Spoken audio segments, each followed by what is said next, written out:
Praise the lord. కూడొచ్చినటువంటి మీ అందరికీ కూడా నా ప్రత్యేకమైనటువంటి వందనాలు చెల్లిస్తున్నాను.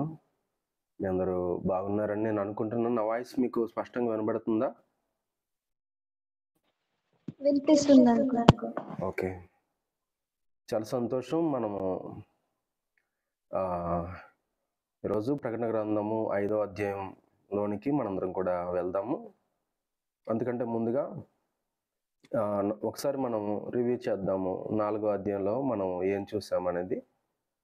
4వ అధ్యాయం అంతా కూడా మొదటి 3 అధ్యాయాలు భూమి మీద జరిగేటువంటి విషయాల గురించి మాట్లాడుతూ ఉంటే, ఇక 4వ అధ్యాయం నుంచి మనము 22వ అధ్యాయం వరకు కూడా మనం ఏం చూస్తామంటే, పరలోకంలో ఏదైతే జరగబోయేటువంటి సంఘటనలు ఉన్నాయో వాటి గురించి మనము చూస్తూ ఉంటాం.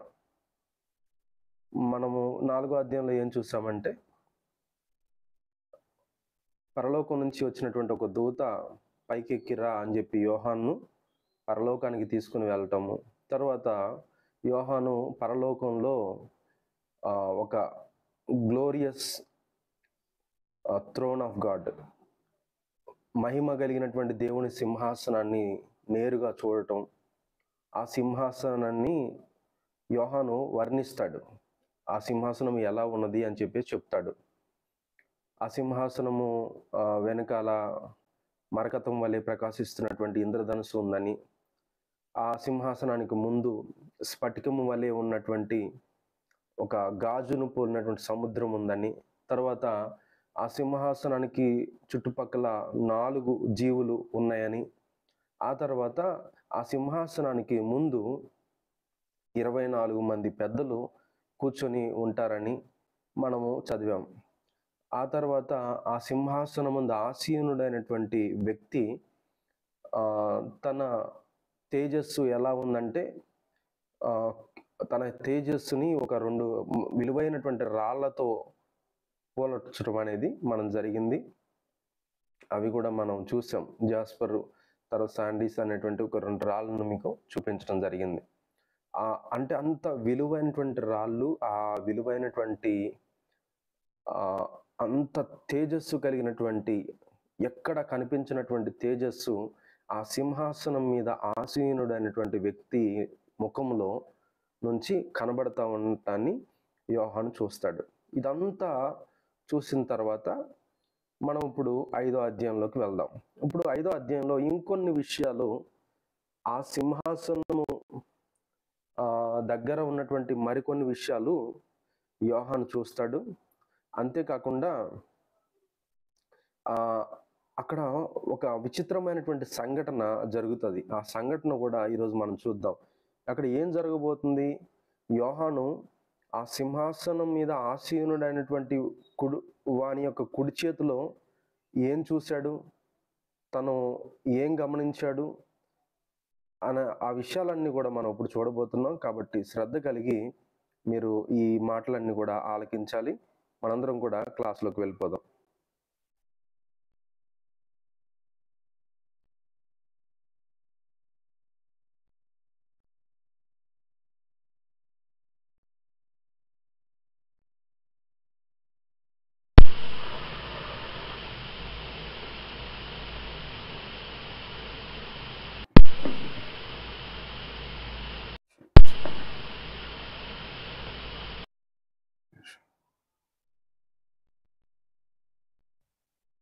ఓకే,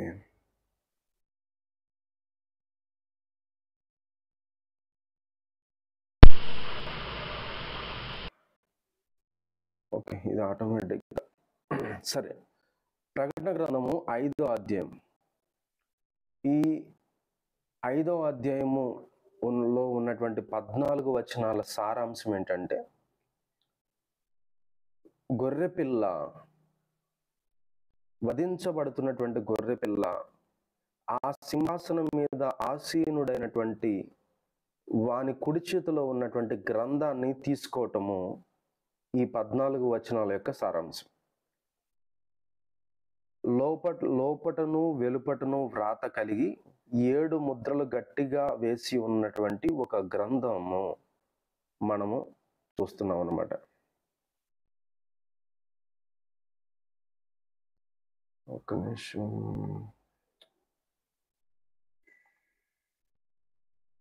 ఇది ఎందుకు యాక్టివేట్ అయింది?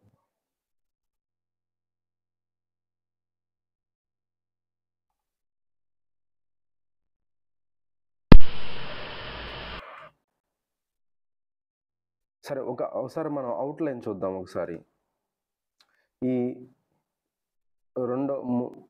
ఈ 5వ అధ్యాయం యొక్క అవుట్లైన్ చూద్దాం.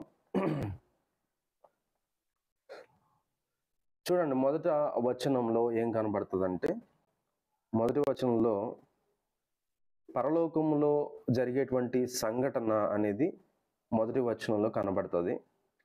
తర్వాత 2 నుంచి 4 వచనాల్లో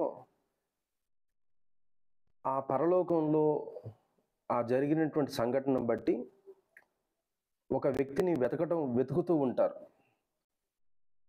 అది ఏంటిది అనేది మనం చూస్తాము. తర్వాత 5 నుంచి 7 వచనాల్లో అంతలోనే ఒక గొర్రెపిల్ల కనబడుతుంది, అది మనం చూస్తాము. తర్వాత 8 నుంచి 10 వచనాల్లో పరలోకం ఒక్కసారిగా అప్పుడు దాకా సైలెంట్గా నిశ్శబ్దంగా ఉన్నటువంటి పరలోకం అంతా కూడా పెద్దగా పాటలు పాడడంతో అనేక దేవదూతలు కలిసి పాటలు పాడతాయి. ఎందుకు పాడుతున్నాయి అనేది మనం చూస్తాం. తర్వాత 11 నుంచి 14 వచనాల్లో కూడా అందరూ కలిసి దేవుని నామాన్ని స్తుతించడం అనేది మనం చూస్తాం. ఈ 14 వచనాల సారాంశం అయితే ఇది. ఒకసారి మనం మొదటి వచనాన్ని చదువుతాం. చదువుతారు ఎవరైనా? మొదటి వచనం చదవండి అమ్మా.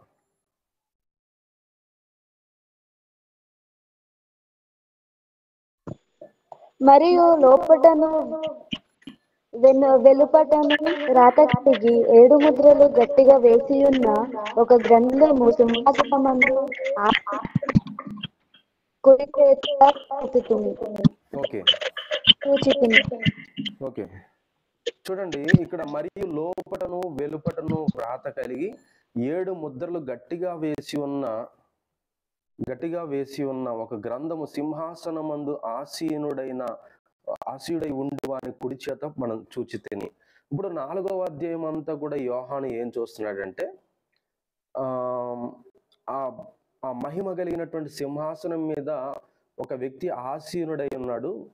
అతని ముఖం ఎలా ఉంది, అతని తేజస్సు ఎలా ఉంది, అతను చూడడానికి ఎలా ఉన్నాడు అనేటువంటి విషయాలన్నీ కూడా చెప్తూ వచ్చాడు.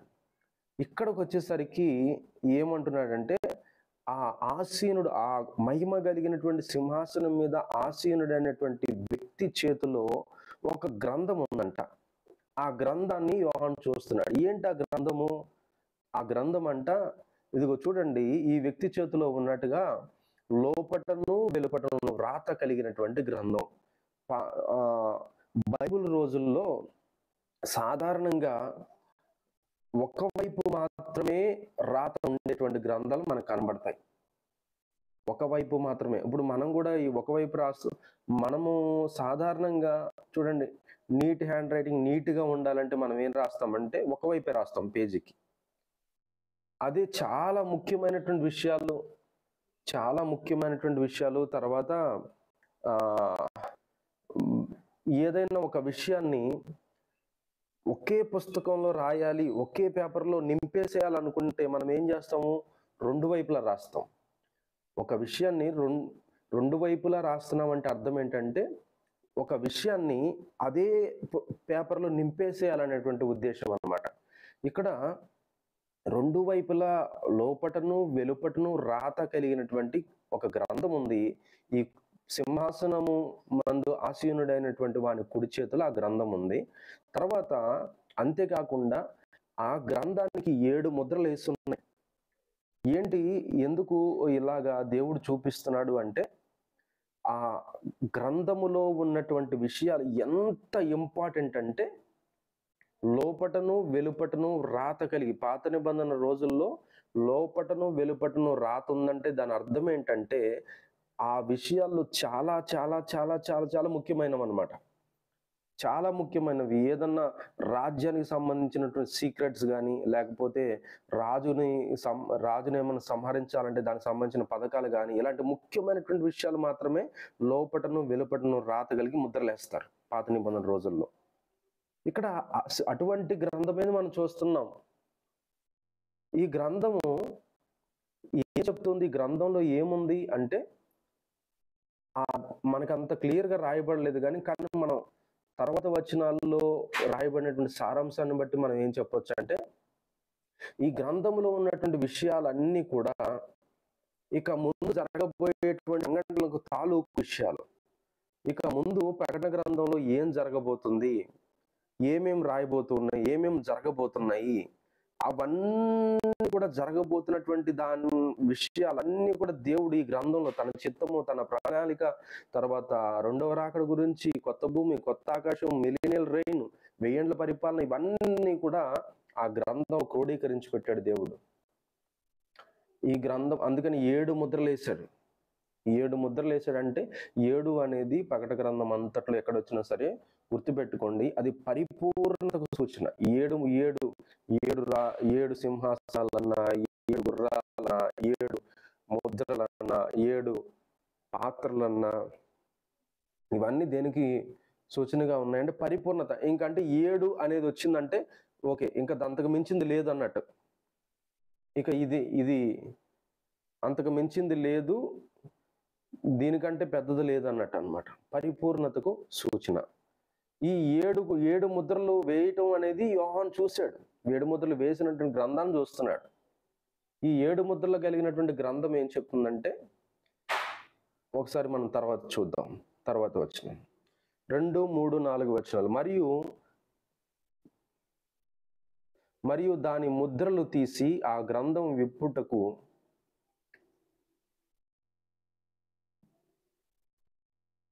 బలిష్ఠుడైన ఒక దేవదూత బిగ్గరగా యోగ్యుడెవడని బలిష్ఠుడైన ఒక దేవదూత బిగ్గరగా ప్రచురింపగా చూచితిని. అయితే పరలోకమందు గాని, భూమి మీద కానీ, భూమి క్రింద కానీ ఆ గ్రంథం విప్పుటకైనను చూచుటకైనను ఎవనికి శక్తి లేకపోయిను. ఆ గ్రంథం విప్పుటకైనను చూచుటకైనను యోగ్యుడును కనబడనందున నేను బహుగా ఏడ్చుచుండగా. చూడండి, ఇక్కడ చూస్తున్నారా, యోహాను ఒక దగ్గర కూర్చుని బాగా ఏడుస్తూ ఉన్నాడు.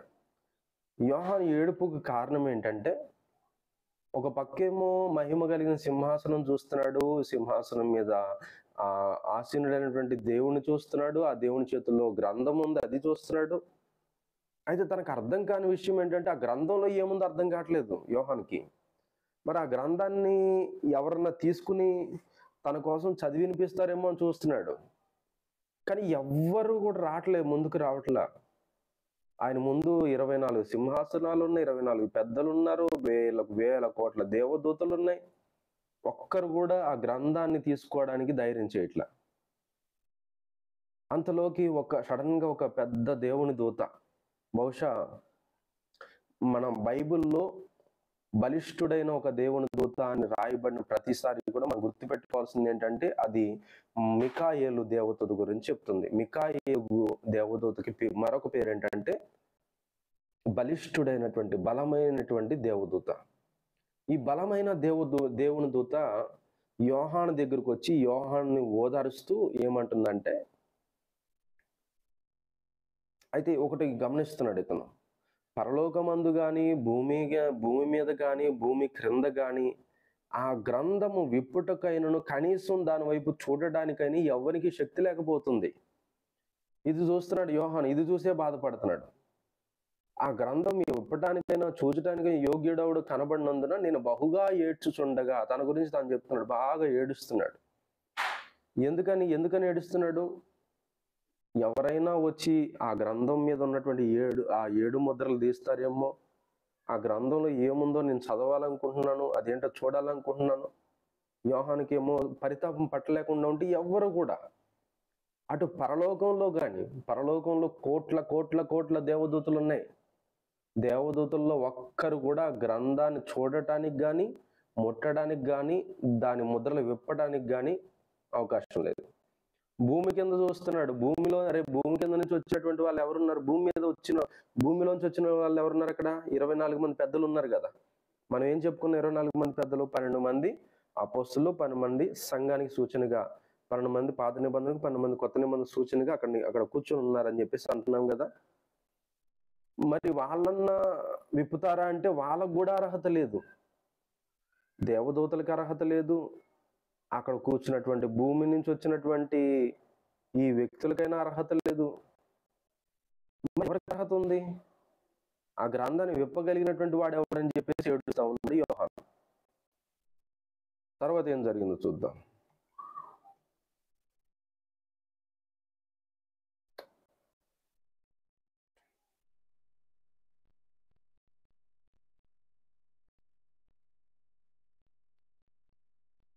ఓకే, తర్వాత ఏం జరిగిందంటే 5వ నుంచి 7 వచనాలు.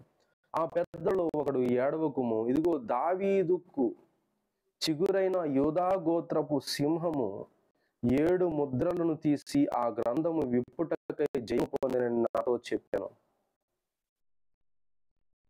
అంతే ఉందమ్మా, నాకు ఇక్కడ సరి కనబడతలేదు. 5వ వచనం చదవండి ఒకసారి.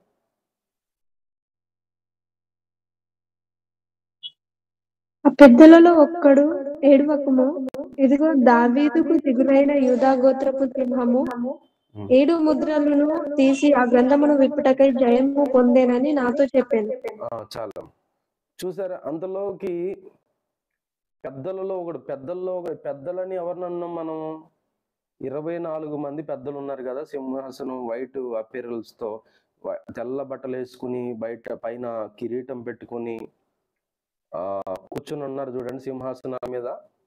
వాళ్ళని పెద్దలు అంటాం. ఆ పెద్దల్లో ఒకడు, చూడండి ఇది జాగ్రత్తగా మీరు చూడండి. నేను ఎందుకు వీళ్ళు సంఘానికి పాత నిబంధన కొత్త నిబంధనకు ప్రతీకగా ఉన్నారని నేను అంటున్నానంటే, ఇప్పుడు ఇక్కడ మనకి ఒక క్లారిటీ వస్తుంది. ఆ పెద్దలలో ఒకడు ఏమంటున్నాడు? ఇదిగో దావీదుకు చిగురైనటువంటి యూదా గోత్రపు సింహం. ఈ పెద్దలకి ఎలా తెలుసు యూదా గోత్రపు సింహం అని? యూదా గోత్రంలో నుంచి వచ్చిన సింహం అని పెద్దలకి ఎలా తెలుసు అంటే, ఈ పెద్దలు ఖచ్చితంగా భూమి నుండి వచ్చిన వాళ్ళు, సంఘానికి పాత నిబంధనకు ప్రతీకగా ఉన్నవారై ఉండాలి. ఇదొక హింట్ అన్నమాట మనకి. ఈ పెద్దలు అదే వాళ్ళు ఏమైనా దేవదూతలు ఏంటి, లేకపోతే ప్రత్యేకమైన సృష్టి అయి ఉంటే, లేకపోతే వేరే వాళ్ళ ఏంటి, ఈ మాట చెప్పలేరు కదా. దావీదుకు చిగురైన యూదా గోత్రపు సింహము 7 ముద్రలు తీసి ఆ గ్రంథము విప్పుటకై జయము పొందినని నాతో చెప్పాను. ఏమంటున్నారు? ఇంకా క్లారిటీగా ఏం చెప్తున్నారు? జయము పొందాడంటే బహుశా వీళ్ళు కళతో చూసుండొచ్చు ఈ పెద్దలు. ఏంటి, యేసుక్రీస్తు ప్రభు వారు శిలువలో మరణించటం, తిరిగి లేవటం, సాతాను జయించటం కదా. గ్రంథము తీసి విప్పడానికి జయం పొందాడు. మరియు సింహాసనమునకును ఆ 4 జీవులకును పెద్దలకు మధ్యను, చూడండి సింహాసనానికి, తర్వాత సింహాసనం ముందేమున్నాయి? 4 జీవులు ఉన్నాయి, అంటే సింహాసనానికి కొంచెం ముందు. ఆ తర్వాత ఎవరున్నారు? 24 మంది పెద్దలు ఉన్నారు.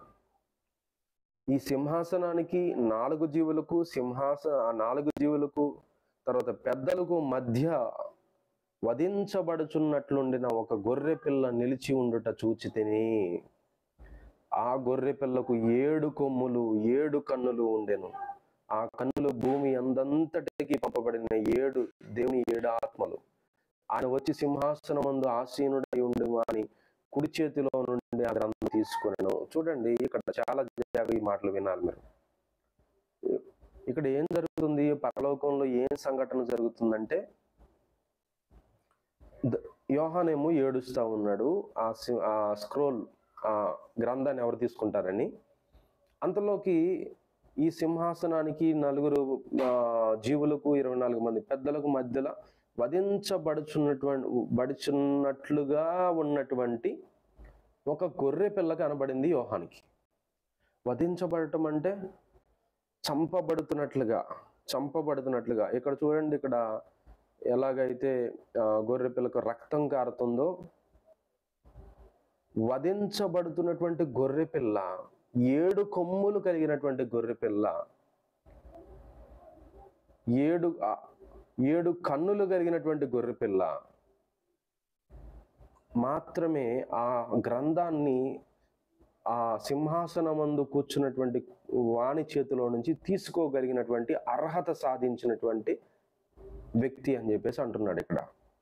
ఇక్కడేమో గొర్రెపిల్ల అంటున్నాడు, మరో చోట ఇక్కడ మళ్ళీ వెంటనే ఏమంటున్నాడు, అతను ఆయన వచ్చి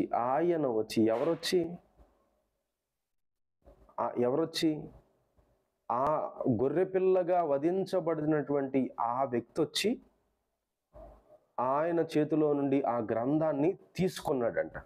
ఇప్పటిదాకా మనం చూస్తే దాని వైపు చూడటానికి కానీ దాన్ని పట్టుకోవడానికి కానీ ఎవ్వరికి కూడా ధైర్యమే చాలట్లే. అటువంటిది యేసుక్రీస్తు ప్రభు వారు వధించబడుతున్నటువంటి గొర్రె పిల్లగా మారి ఆయన 7 కొమ్ములు దేనికి సూచనగా ఉన్నాయంటే, ఇంతకుముందు చెప్పినట్టుగా 7 కొమ్ము అనేది ప్రకటన గ్రంథంలో అధికారానికి సూచన. కొమ్ము అనేది అధికారానికి సూచన.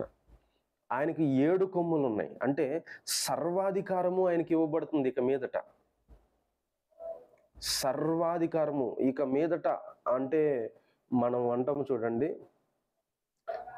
ఇక మీదట నా పనులన్నీ ఇతనే చూసుకుంటాడు, ఇక మీదట నా ఆస్తిపాస్తులు నా సమస్తము కూడా ఈయనకి అప్పగించేసాను అంటాం చూడండి. అలాగా తండ్రి కుడి చేతిలోంచి ఎప్పుడైతే ఈ గ్రంథాన్ని తీసుకున్నాడో ఇక మీదట అతనికి సర్వాధికారం ఇవ్వబడింది. తర్వాత ఆయనకు ఉన్నటువంటి ఆ కన్నులు భూమి ఎందంతటికి పంపబడిన దేవుని 7 ఆత్మల గురించి మనం మొదటి అధ్యాయంలో అనుకుంటూ చూసాం. ఆయన సింహాసనం ముందు 7 దీపస్తంభాలు ఉంటాయి. 7 దీపస్తంభాలు కూడా 7 ఆత్మలు అని చెప్పాం కదా. ఆ 7 ఆత్మలు యెషయా గ్రంథంలో మనం చూసాం. 7 ఆత్మలు ఏంటంటే జ్ఞానము ఆత్మ, వివేచన ఆత్మ, బుద్ధి కలిగినటువంటి ఆత్మ. అంటే ఆయన ఆత్మలో ఉన్నటువంటి 7 గుణాలను సూచిస్తూ ఉందన్నమాట. అంటే ఈ మనకి సింపుల్గా అర్థం కావడానికి దేవుని యొక్క గొర్రెపిల్ల సర్వాధికారం కలిగినది, సర్వశక్తి కలిగినటువంటిది, సర్వము సర్వము కలిగినటువంటిది, అధికారం కలిగినటువంటి ఆ గొర్రెపిల్ల ఇక మీదట సర్వాధికారిగా ఇక మీదట ఉండబోతున్నాడు అనేది మనకు సూచనగా ఉంది. ఇంతకీ ఆ గొర్రెపిల్ల ఆ గ్రంథాన్ని తీసుకోవడానికి ఎలా అర్హత సాధించిందంటే ఇదే అర్హత. ఏంటి? వధించబడటమే అర్హత అనేది మనకి ఇక్కడ క్లియర్గా కనబడుతుంది. సరే, తర్వాత 8 నుంచి 10 వచనాలు చదువుదాం.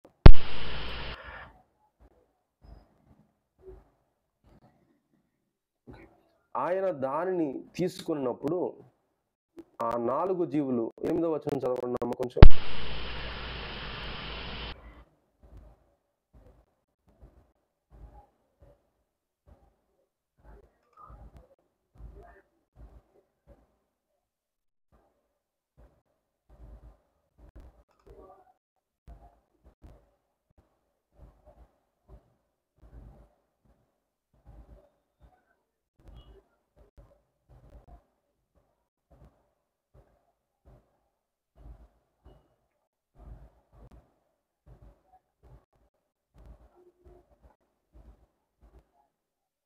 ఓకే, ఆయన దాన్ని తీసుకున్నప్పుడు ఆ 4 జీవులను వీణలను ధూపద్రవ్యములతో నిండిన సువర్ణ పాత్రలను పట్టుకొని ఉన్న ఆ 24 పెద్దలను ఆ గొర్రె పిల్ల ఎదుట సాగిలపడ్రి.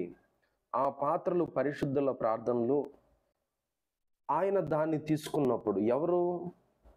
ఒక్కసారి ఎప్పుడైతే ఆ గొర్రె పిల్ల ఎప్పుడైతే ఆ సింహాసనమంద ఆసీనుడైనటువంటి వ్యక్తి చేతిలో నుండి ఆ గ్రంథాన్ని తీసుకున్న తర్వాత ఆ సింహాసనం ముందున్నటువంటి 4 జీవులు కూడా సువర్ణ ధూప ద్రవ్యములతో నిండినటువంటి సువర్ణ బంగారపు కలిగినటువంటి పాత్రలు పట్టుకొని ఉన్న ఈ 24 పెద్దలు, ఈ 24 పెద్దల చేతుల్లో ఏమున్నాయంటే బంగారపు పాత్రలు ఉన్నాయి. బంగారపు పాత్రలు సువర్ణ ధూప ద్రవ్యములతో. ఆ, మనం చేసేటువంటి భూమి మీద ఉన్నటువంటి మనుషులు చేసేటువంటి ప్రతి ప్రార్థన కూడా ఈ 24 మంది పెద్దలు ఎవరైతే ఉన్నారో వాళ్ళ చేతుల్లో కొన్ని పాత్రలు ఉంటాయి. ఒక్కొక్క పెద్ద చేతిలో ఒక్కొక్క పాత్ర ఉంటుంది. వీళ్ళ అపేరెన్స్ చూడండి. పైనేమో కిరీటం ఉంటుంది, చేతిలోనేమో పాత్ర ఉంటుంది, బట్టలేమో తెల్ల బట్టలు వేసుకుని ఉంటారు. వీళ్ళు ఎప్పుడు కూడా సింహాసనం ముందు కూర్చుంటారు. తర్వాత గొర్రెపిల్ల తండ్రి వచ్చినప్పుడు ఆ సింహాసనం ఎదుట వీళ్ళు సాగిలపడి నమస్కారం చేసి వాళ్ళ కిరీటాలు కింద పడేస్తారు. ఇది మనకి పరలోకంలో కనబడేటువంటి ఆ పిక్చర్ అన్నమాట. ఇప్పుడు ఈ సువర్ణ పాత్రలు పట్టుకున్నటువంటి ఈ పాత్రలో ఏముంటది? ఆ పాత్రలో ఏముందంటే, ఆ పాత్రలు పరిశుద్ధుల ప్రార్థనలు అంట. మనం చేసే ప్రార్థనలన్నీ ఎక్కడికి వెళ్తున్నాయి? మనం చేసే ప్రతి ప్రార్థన కూడా ఇదిగో ఈ 24 మంది పెద్దల చేతుల్లో ఉన్నటువంటి ఆ పాత్రలోనికి వెళ్తున్నాయి. ఆ పాత్రలోనికి వెళ్తున్నాయి. వీళ్ళు ఆ 4 జీవులు, తర్వాత సువర్ణ పాత్రలు పట్టుకున్నటువంటి ఈ 24 మంది పెద్దలు ఆ గొర్రె పిల్ల ఎదుట వెంటనే సాగిలపడటం అనేది కనబడుతుంది. వెంటనే సాగిలపడుతున్నారు. ఎందుకని? ఇక్కడ ఆ సింహాసనం చేతుల్లో నుంచి తీసుకున్నటువంటి గ్రంథం పట్టినటువంటి సర్వాధికారి అయినటువంటి దేవుడు అక్కడ కనబడుతున్నాడు. కాబట్టి ఆ పిక్చర్ ని చూసినటువంటి వీళ్ళందరూ వెంటనే సాగిలపడతా ఉన్నారు. తర్వాత ఆ పెద్దలు ఎవరు? ఆ 24 మంది పెద్దలు, నువ్వు ఆ గ్రంథమును తీసుకుని ఏమంటున్నారు చూడండి ఒకసారి. ఇక్కడ ఆ గ్రంథాన్ని తీసుకొని దాని ముద్రలు విప్పుటకు యోగ్యుడవు. ఇక్కడ మరలా చెప్తున్నాను నేను, వీళ్ళు ఎలా అనగలుగుతున్నారు ఆ మాట?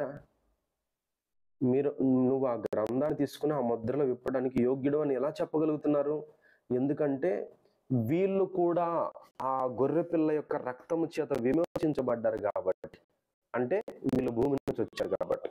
నీవు వధించబడిన వాడవై నీ రక్తం ఇచ్చి ప్రతి వంశములో నుంచి, ఆయా భాషలు మాట్లాడు వారిలో నుంచి, ప్రతి ప్రజలో నుండి, ప్రతి జనములో నుండి దేవుని కొరకు మనుషులను కొని మా దేవునికి వారిని ఒక రాజ్యముగాను యాజకులుగాను చేసేది కనుక వారు భూలోకమందు ఏలుదురు, కొత్త పాట పాడుదురు. ఇలా ఏమంటున్నారు?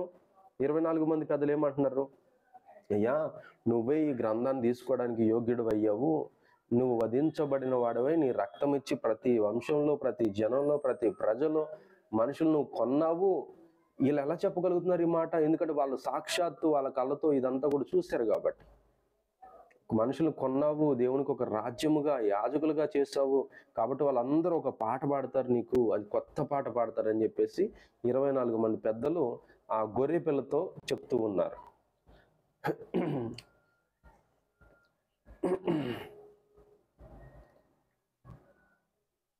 మరియు నేను చూడగా సింహాసనమును, జీవులను, పెద్దలను ఆవరించి ఉన్న అనేక దూతల స్వరము వినబడెను.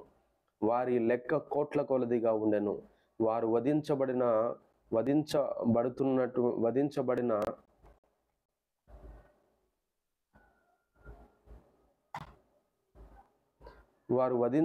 గొర్రెపిల్ల శక్తియు, ఐశ్వర్యమును, జ్ఞానమును, బలమును, ఘనతయు, మహిమయు, స్తోత్రమును పొందనర్హుడని గొప్ప స్వరముతో చెప్పుచుండరి. వాళ్ళందరూ కూడా చెప్తున్నారు చూడండి.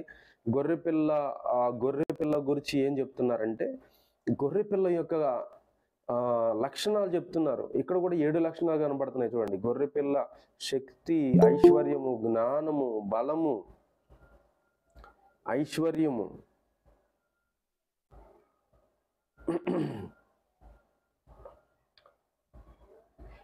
గొర్రెపిల్ల అంట శక్తి, జ్ఞానము, బలము, శక్తి, ఐశ్వర్యము, జ్ఞానము, బలము, ఘనత, మహిమ, స్తోత్రం, 7 లక్షణాలు మళ్ళా వాళ్ళు చెప్తున్నారు, గొర్రెపిల్లకు ఆపాదిస్తూ ఉన్నారు.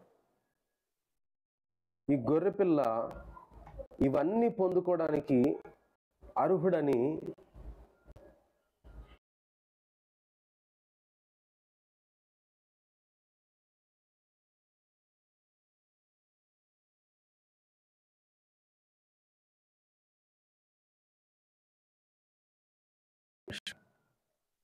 ఓకే, నా వాయిస్ వినపడుతుందా మీకు? ఓకే. ఈ గొర్రెపిల్ల శక్తి బలము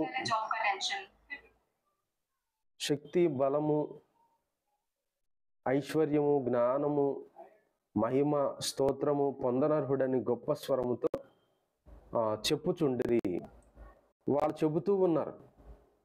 ఐశ్వర్యము అన్ని 7 లక్షణాలు కూడా ఆ గొర్రెపిల్లకు వాళ్ళు ఆపాదిస్తూ ఉన్నారు.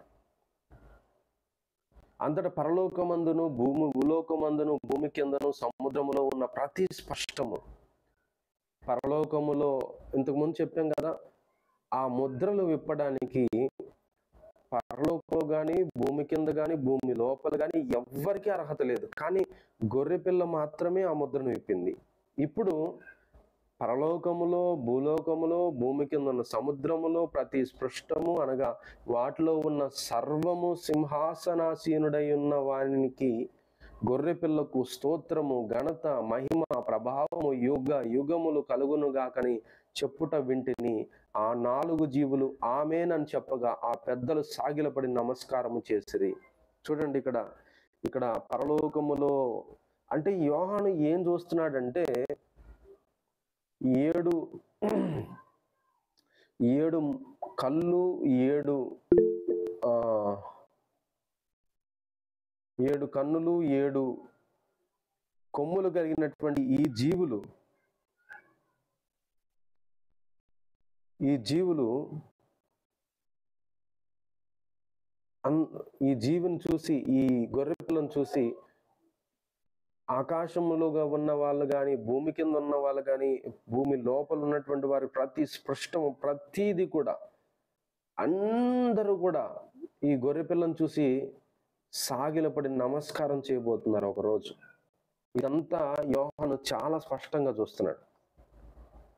ఇదంతా జరగబోయేటువంటి విషయం. ఇదన్నీ ఇప్పుడు జరిగిపోయినాయి అని కాదు. ఎందుకంటే ఇది జరగబోతుంది అని ఎందుకంటున్నానంటే, ఇప్పుడు ఇంతకీ ఈ గొర్రెపిల్ల ఈ గ్రంథాన్ని ఎందుకు తీసుకుంది అనుకుంటున్నారు? ఈ గొర్రెపిల్ల ఈ గ్రంథాన్ని 7 ముద్రలు కలిగినటువంటి గ్రంథాన్ని ఎందుకు తీసుకున్నది మీకు తర్వాత అధ్యాయంలో అర్థమవుతుంది. ఈ గ్రంథాన్ని తీసుకోవడానికి గల కారణం ఏంటంటే, ఇప్పుడు ఈ గొర్రెపిల్ల తీసుకుని ఆ గ్రంథానికి ఉన్నటువంటి ఒక్కొక్క ముద్రను విప్పుతా ఉంటది అనమాట. ఒక్క ముద్ర విప్పినప్పుడు ఏం జరుగుతుంది, రెండో ముద్ర విప్పినప్పుడు ఏం జరుగుతుంది, మూడో ముద్ర విప్పినప్పుడు ఏం జరుగుతుంది అనేది మనం తర్వాత అధ్యాయాలు చూస్తాం. ఎందుకు తీసుకుంది అని అంటే, ముద్రలు విప్పడానికి,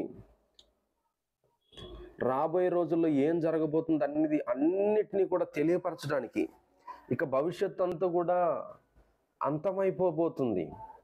ఒకసారి ఈ సంఘటన జరిగింది అంటే అర్థం ఏంటంటే, ఈ భూమిలో ఉన్న సమస్త జీవరాశులకి కూడా చివరి తేదీ వచ్చేసినట్టే. ఎవరైతే యేసుక్రీస్తు ప్రభువుని నమ్ముకుని రక్షణ పొంది బాప్తిసం తీసుకుని పరిశుద్ధులుగా ఉండి జీవితాన్ని జీవిస్తారో వాళ్ళు ఎత్తబడతారు, దేవునితో ఉంటారు. అయితే ఎవరైతే ఈ ఆయన అనుకూలమైనటువంటి జీవితాన్ని జీవించరో వాళ్ళందరూ కూడా శ్రమల పాలవుతారు. శ్రమల గుండా వెళ్ళాల్సి వస్తుంది. అవన్నీ మనకి తర్వాత క్లాసుల్లో మనకి నీట్గా చాలా స్పష్టంగా నేను చెప్పడానికి ప్రయత్నం చేస్తాను, మనకి ఈజీగా అర్థమవుతుంది. ఇప్పుడు చూడండి, ఈ గ్రంథాన్ని ఎప్పుడైతే గొర్రెపిల్ల తీసుకుందో ఆ 4 జీవులు ఆమేనని చెప్పగా ఆమేనని చెప్తున్నారు. ఎందుకు చెప్తున్నారు ఆమేనని? ఆ 4 జీవులు చెప్తున్నాయంట. ఆ 4 జీవులు ఎవరని చెప్పుకున్నాం? శరాపులు కదా మనం ఉంది. శరాపులు ఎప్పుడు కూడా దేవుని దగ్గరే ఉండి ఎప్పుడు కూడా దేవుణ్ణి నామాన్ని మహిమపరుస్తూ గణపరిచేటువంటి జీవులు అన్నమాట. ఈ జీవులు ఆ గ్రంథాన్ని తీసుకోవడానికి అర్హత సాధించినటువంటి ఆ గొర్రెపిల్లను చూసి ఎప్పుడైతే ఆ గొర్రెపిల్ల గ్రంథాన్ని తీసుకుందో వెంటనే సాగిలపడ్డారు. అందరు కూడా సాగిలపడ్డారు. ఒక పక్కేమో అందరు కూడా పాటలు పాడుతూ ఉన్నారు. ఇక్కడ చూడండి, ఇక్కడ కొంతమంది దేవదూతలు చూడండి సితారాలు పట్టుకుని సితారాలు పట్టుకుని, వీణలు పట్టుకుని అందరు కూడా పాటలు పాడుతూ ఉంటే, మరో పక్క మిగిలిన లోకంలో ఉన్నటువంటి ప్రతి జీవులు కూడా ఆయన వైపు చూసి సాగిలపడి నమస్కారం చేస్తూ ఉంటే, ఈ 4 జీవులు ఏం చేస్తున్నాయంటే ఆమేన్ ఆమేన్ ఆమేన్, ఆయనకే ప్రభావం, ఆయనకే మహిమ, ఆయనకే మహిమ కలగాలి, ఆయనకే ప్రభావం అని చెప్పేసి ఆమేన్ అని చెబుతూ ఉన్నాయి అన్నమాట. ఈ సీన్ అంతా కూడా చాలా అద్భుతంగా ఉంటుందండి, చాలా అద్భుతంగా ఉంటుంది. వాస్తవానికి దీన్ని ఒక వీడియో లాగా తీస్తే ఇంకా బాగుండేది. ఎవ్వరు తీయలేకపోయారు ఈ సీన్ని, ఎవ్వరు కూడా వీడియో తీయలేకపోయారు. ఏదో అప్పుడైతే ఏఐని ఉపయోగించి అలా చేస్తారు కానీ, ఎందుకంటే అది మనం వర్ణించడం కూడా మనకి అసలు అసాధ్యమైనటువంటి విషయం. అంత గొప్పగా రాబోయే రోజుల్లో ఇదంతా కూడా జరగబోతుంది. కాబట్టి ఈ విషయాన్ని మీకు అర్థమైనవి అనుకుంటున్నాను. 14 వచనాలు ఏం చెప్తుందంటే, 4వ అధ్యాయంలోనేమో యోహాను సింహాసనాన్ని మాత్రమే చూశాడు, సింహాసనం చుట్టూ ఉన్న జీవులు పెద్దలను చూశాడు. 5వ అధ్యాయంలో ఆ సింహాసనం ముందు ఆసీనుడైనటువంటి వాని కుడి చేతిలో ఉన్న గ్రంథాన్ని చూస్తాడు. ఆ గ్రంథాన్ని ముద్రలు విప్పడానికి ఎవ్వరు కనబడినందున ఏడుస్తూ ఉన్నప్పుడు దేవుని దూత చెప్తుంది పెద్ద స్వరంతో, ఈ గ్రంథాన్ని విప్పడానికి యోగ్యుడు ఎవ్వరు కూడా లేరు అని చెప్పేసి కేకలేస్తూ ఉంటే, వధించబడుతున్నటువంటి విధంగా ఉన్నటువంటి ఆ గొర్రె పిల్ల వచ్చి ఆ గ్రంథం తీసుకున్న వెంటనే పరలోకంలో గొప్ప శబ్దంతో అందరు కూడా అన్ని కోట్ల దేవుళ్ళ పాటలు పాడుతూ ఉంటారు. ఇంకోసారి ఏమో ఆ 24 మంది పెద్దలేమో, నువ్వే ఈ గ్రంథాన్ని తీసుకోవడానికి అర్హత సాధించావు, నీ రక్తం ఇచ్చి అర్హత సాధించావు అని వాళ్ళు చెప్తూ ఉంటే, ఈ 4 జీవులు కూడా ఆమేన్ ఆమేన్ అని చెబుతూ ఉన్నాయి. ఇది నా 5వ అధ్యాయం అంతా కూడా టోటల్ పిక్చర్ అన్నమాట. కాబట్టి మీకు ఇది క్లారిటీగా అర్థమైంది అనుకుంటున్నాను. మీకు ముందుకెళ్ళే కొద్దీ ఇంకొంచెం డీటెయిల్గా అసలు ఈ విషయాలన్నీ కూడా అర్థమవుతాయి. సరే, ఒక విషయం చెప్పి నేను క్లోజ్ చేస్తాను. పోయిన వారంలో నేను దేవదూతుల గురించి చెప్తూ ఉన్నా కదా, దేవదూతలు 9 రకాలైనటువంటి దేవదూతల గురించి మీకు చెప్పాను. ఆ దేవదూతలు ఎలా ఉంటాయి అనేది ఇక్కడ ఒక చిన్న పిక్చర్ వేస్తాను, చూడండి మీరు. ఆ దేవదూతల యొక్క చూడండి,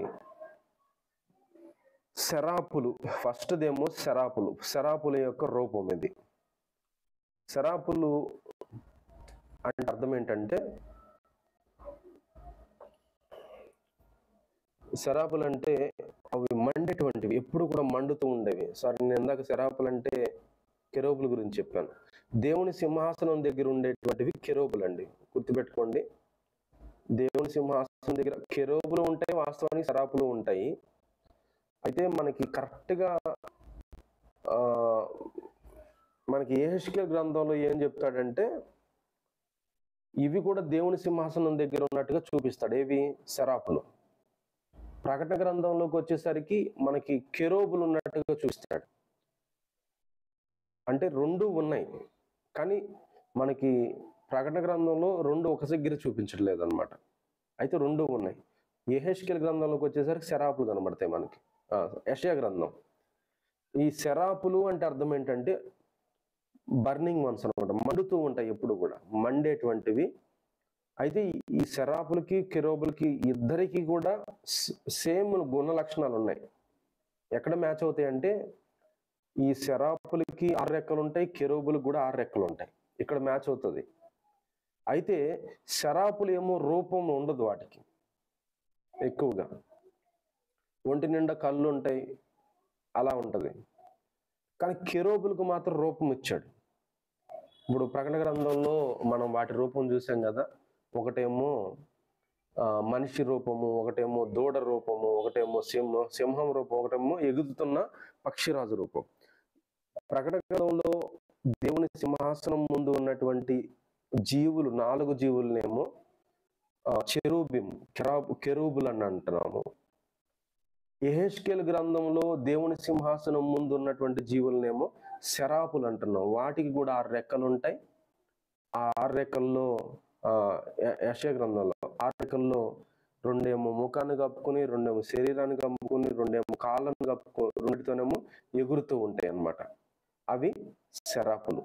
ఈ రెండు జీవులు కూడా దేవుని సింహాసనం దగ్గర ఉన్నాయి. కానీ యోహాను చూసినప్పుడు మాత్రం యోహానుకు కనబడినవి మాత్రం కెరూబులు మాత్రమే కనబడ్డాయి. అది గుర్తుపెట్టుకోండి. సరే, ఈ కెరూబులు ఇంకొక రకం కెరూబులు ఉన్నాయి. వాటిని థ్రోన్స్ అంటాం. ఇది మూడో రకం. ఇది థ్రోన్స్ అంటే మనం ఈ వచనం చూస్తామంటే యెహెజ్కేలు గ్రంథం 10వ అధ్యాయం 17వ వచనము, కొలస్సీలు రాసిన పత్రిక 1వ అధ్యాయం 16వ వచనం, దానియేలు గ్రంథము 7వ అధ్యాయం 9వ వచనం, 3 చోట్ల ఈ థ్రోన్స్ అనేటువంటి దేవదూతల గురించి చెప్పబడ్డాయి. మన తెలుగులో ఏం చెప్పొచ్చు అంటే సింహాసనాలు అనే పేరు కలిగినటువంటి దేవదూతలు. సింహాసనాలైన ప్రభుత్వాలైనా అని అంటాడు చూడండి పౌలు. సింహాసనాలు అనేటువంటి పేరు కలిగినటువంటి దేవదూతలు. ఈ దేవదూతలు ఎలా ఉంటాయంటే ఇదిగో ఒంటి నిండా కళ్ళు. తర్వాత యెహెజ్కేలు గ్రంథము 10:14 ఎవరు ఒకసారి చదివితే మీకు అర్థమవుతుంది. 10:14 చదవండి. 10:14 చదవండి, మీకు అర్థమవుతుంది. వాటి ఆకారం అంతా కూడా చక్రాలుగా ఉంటుంది. ఇదిగో ఇక్కడ ఉన్నట్టుగా చక్రాలుగా ఉంటాయి. వాటి ఒంటి నిండా కూడా కళ్ళు ఉంటాయి అన్నమాట. ఆ చక్రాలు అటువైపు పోతున్నట్టుగా ఇటువైపు పోతున్న డైరెక్షన్ లేకుండా ఎటంటే అటు వెళ్ళిపోతున్నట్టుగా ఉంటాయి అన్నమాట ఆ దేవదూతలు. అది మూడో రకం. తర్వాత ప్రభుత్వాలు అనేటువంటి దేవదూతలు ఉన్నాయి. అవి ఎఫెసీ పత్రిక 1:21 వచనం, కొలస్సీ పత్రిక 1:16 వచనం. ఈ ప్రభుత్వాలు అనేటువంటి దేవదూతలు ఎక్కువగా ఈ ప్రపంచాన్ని అంతటిని కూడా పరిపాలన చేయటానికి దేవుడు నియమించినట్టుగా మనకి కనబడుతుంది. తర్వాత వర్చ్యూస్ అనేటువంటి దేవదూతలు ఎఫెసీ పత్రిక 1:21 వచనంలో మనకి కనబడతాయి. ఈ దేవదూతలు ఏంటంటే ఎప్పుడు కూడా మనకి క్లియర్గా చెప్పలేదు, కానీ ప్రకృతిని తర్వాత వాటన్నిటిని పరిపాలించడానికి దేవుడు పెట్టవచ్చని చాలా మంది యొక్క నమ్మకం. తర్వాత పవర్స్ అనే దేవదూతలు ఉన్నాయి. తర్వాత ఆర్కియాంజెల్స్ ఉన్నాయి. ఆర్కియాంజెల్స్ అంటే ప్రధాన దేవదూతలు అన్నమాట. యోధ 18వ అధ్యాయం 1 తెస్సలోనిక పత్రిక 4వ అధ్యాయం 16వ వచనంలో ఆర్కియాంజెల్స్ ప్రధాన దేవదూతలు కనబడతాయి అన్నమాట. ఈ ఆర్కియాంజెల్స్ లో ముఖ్యమైనటువంటి మనకి బాగా తెలిసినటువంటి పేర్లు ఏంటంటే మిఖాయేలు, గాబ్రియేలు, రఫాయేలు. ఈ రఫాయేలు గురించి మనకి వాస్తవానికి బైబిల్ గ్రంథంలో ఎక్కువ కనబడదు. కానీ ఈ రఫాయేలు అనేటువంటి దేవదూత గురించి రోమన్ క్యాథలిక్ గ్రంథాలు ఉన్నాయి కదా, వాటిలో ఎక్కువగా రఫాయేలు దేవదూత గురించి కనబడుతుంది. మనకి Bible out of the Bible మనం ఏం మాట్లాడడం కాబట్టి బైబిల్లో ఉన్న దేవదూతలు మిఖాయేలు, గాబ్రియేలు. ఈ రెండు దేవదూతలు ప్రధాన దేవదూతలు అంటాం. అవి బహుశా అదిగో ఇలా ఉండొచ్చు, ఇలా. తర్వాత చివరికి వచ్చేసి నార్మల్ ఏంజల్స్ అన్నమాట. ఇప్పుడు చూడండి, మనం మొత్తం మీద ఎన్ని రకాలుగా చెప్పొచ్చు అంటే ఒక 3 రకాలుగా చెప్పుకున్నాం అనుకోండి. ఒకటేమో దేవుని దగ్గర ఉండి సింహాసనం చుట్టూ ఉన్నటువంటి దేవదూతలు, అవి ఎప్పుడు కూడా పాటలు పాడుతూ దేవుణ్ణి ఆరాధించే దేవదూతలు అనుకుందాం. రెండో కేటగిరీ ఏమో ప్రధాన దేవదూతలు. ఇవి ఎప్పుడు కూడా సేకరించడం, సమాచారం తీసుకురావటం, తర్వాత భూమి అంతటికి వెళ్ళి ఏదైనా బలమైనటువంటి పనులు చేయడానికి ఈ ప్రధాన దేవదూతలు. ఇక మూడో కేటగిరీ వచ్చేసి మామూలు దేవదూతలు అన్నమాట. అంటే ఈ దేవదూతలు ఎప్పుడు కూడా మనుషులకు పరిచారం చేయడానికి, మనుషుల దగ్గరికి వెళ్ళడానికి, వాళ్ళందరినీ కాపాడడానికి, వాళ్ళకి సేవ చేయడానికి ఈ దేవదూతలు ఉంటాయి.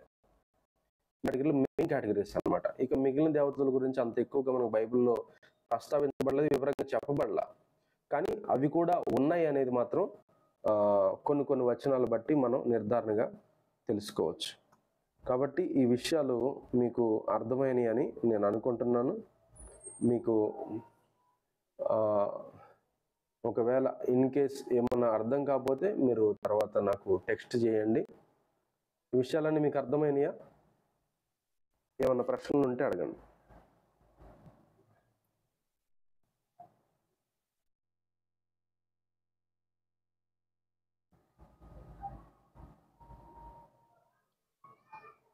ఓకే, ఇంకా ఏమి లేకపోయినట్లయితే మనం చిన్న ప్రార్థన చేసుకొని మనము ఈ బైబిల్ క్లాస్ను క్లోజ్ చేసుకుందాం. కృప కలిగిన తండ్రి, నీకు వందనాలు చెల్లిస్తున్నాం. ఈ సమయాన్ని బట్టి నీకు వందనాలు ప్రభువా. తండ్రి, ఈ క్లాసును బట్టి నీకు వందనాలు చెల్లిస్తున్నాం. మేము ఈ క్లాసులో ఉండడానికి, నేర్చుకోవడానికి మీరు ఇచ్చిన జ్ఞానం, తెలివితేటలను బట్టి నీకు వందనాలు. విషయాలన్నీ మీ చేతుల్లో పెడుతున్నాం దేవా. మీరే మాకు తోడుగా ఉండి నీ జ్ఞానము, తెలివితేటలు మాకు అనుగ్రహించమని ప్రార్థిస్తున్నాం దేవా. నీ కనికరం చొప్పున ఈరోజు 5వ అధ్యాయంలోంచి మేము నేర్చుకోవడానికి సహాయం చేశారు. ఈ 5వ అధ్యాయం అంతట్లో కూడా అయ్యా మేము చూసాం, వధించబడినటువంటి గొర్రెపిల్ల అర్హత సాధించినట్టుగా మేము చూసాం. మా జీవితాల్లో కూడా నాయనా ఆ అర్హత ద్వారా ఒకరోజు నేను చూస్తామనేటువంటి ధన్యత మా అందరికీ కూడా దయచేయమని యేసు నామమున ప్రార్థిస్తున్నాము తండ్రి, ఆమేన్. మంచిది. Praise lord. అందరికీ వందనాలు. Praise lord.